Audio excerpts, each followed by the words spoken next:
भागलपुर की गलियों में घूमते हुए, यहाँ की सड़कों पे घूमते हुए हम अभी एक दादी जी के सामने बैठे हुए हैं, इनसे मिले।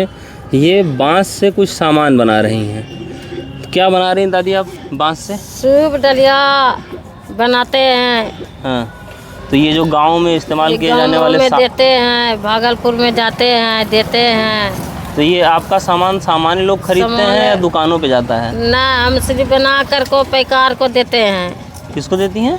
पैकार को। पैकार को देती हैं? हाँ, पैकार को देते हैं। और फिर पैकार उसको ले जाके आगे बेचता है? आगे बेचता है।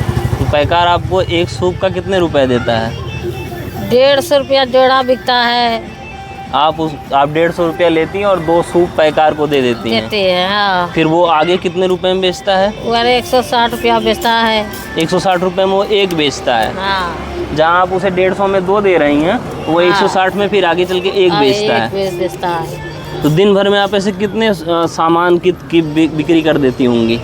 कितने? 200 250। दिन भर की कमाई 200 से 250 रुपये है ना।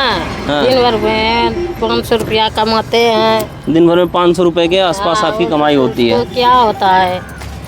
तो इससे परिवार चल जा रहा है? कितने लोग हैं परिवार में यहाँ? परिवार में तो है यहाँ पर 10 परिवार है। 10 लोग इसी छोटी झोपड़ी में रहते हैं। क्या करेंगे? हमको कहा कि घर बना को देंगे, कहाँ देता है सरकार। ये जो आप छोटी सी झोपड़ी देख रहे हैं, मैं कैमरामैन जी से कहूँगा थोड़ा सा आगे आ जाएं और इस तरफ से दिखाएं।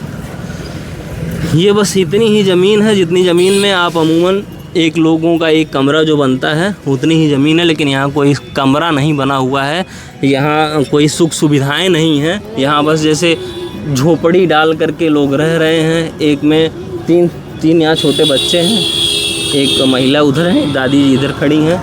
तो 5 परिवार के 5 सदस्यों को तो आप यहीं देख सकते हैं। और आप ये सोचिएगा कि किन परिस्थितियों में ये यहाँ रहने के लिए मजबूर हैं। ऐसा नहीं है कि ये इनका शौक है, इन्हें यहाँ बहुत मज़ा आ रहा है। ये रेजगम बहुते आती है, डूब पानी पड़ता है ना तो घर मेरा डूब जाता है। ये घर डूब जाता है? हाँ, यो पानी से पानी आता है। हाँ, घर टूट गया हमको, तब बना रहे हैं। क्या करेंगे? मजबूरी, बच्चा से है। मजबूरी में जीवन यापन करने के लिए बनाया जा रहा है। और ये जो घर है ये भी बारिश में, बता रही हैं दादी जी कि ये घर भी बारिश में डूब जाता है। जब भी हल्की फुल्की बारिश होती है तो घर डूब जाता है। तो ऐसा नहीं है कि ये जो आप कहते हैं कि भारतीय प्रोडक्टों को बढ़ावा क्यों नहीं मिलता है, भारत में बनाई जाने वाली जो पुरानी चीज़ें थी, जिनका आप तमाम एंटीक पीस के नाम से अलग अलग तरीके की चीज़ों को आप देख रहे होंगे सोशल मीडिया पे दिखाया जाता है कि इस राजा के कालखंड में ये चीज़ बनती थी, इतनी डिज़ाइनों के साथ बनती थी। तो अगर आज वो चीज़ें विलुप्त हो गई हैं तो इसका जिम्मेदार कहीं ना कहीं जो है कि सरकार है, जो सुविधाएं नहीं दे पाई लोगों को, जिनके पास कला है उसकी कला का सही इस्तेमाल नहीं कर पाई। तो अब ये अपने हुनर को, अपने परिवार को पालने का साधन बना रही हैं। किसी तरीके से दिन का 500 रुपये कमा रही हैं जिससे कि परिवार चल सके। घर में और भी कुछ लोग काम धंधा करते हैं, सिर्फ आप ही हैं? नहीं, आप ही करते हैं। आप ही करती हैं? बच्चे क्या करते हैं? बच्चा कहाँ कुछ कर रहा है, बच्चा से देखिए ना बैठा हुआ। आपके जो बेटे हैं? हमको बेटा है, 2 बेटा है, अभी छोटे है। कहाँ जाएगा कमाने के लिए?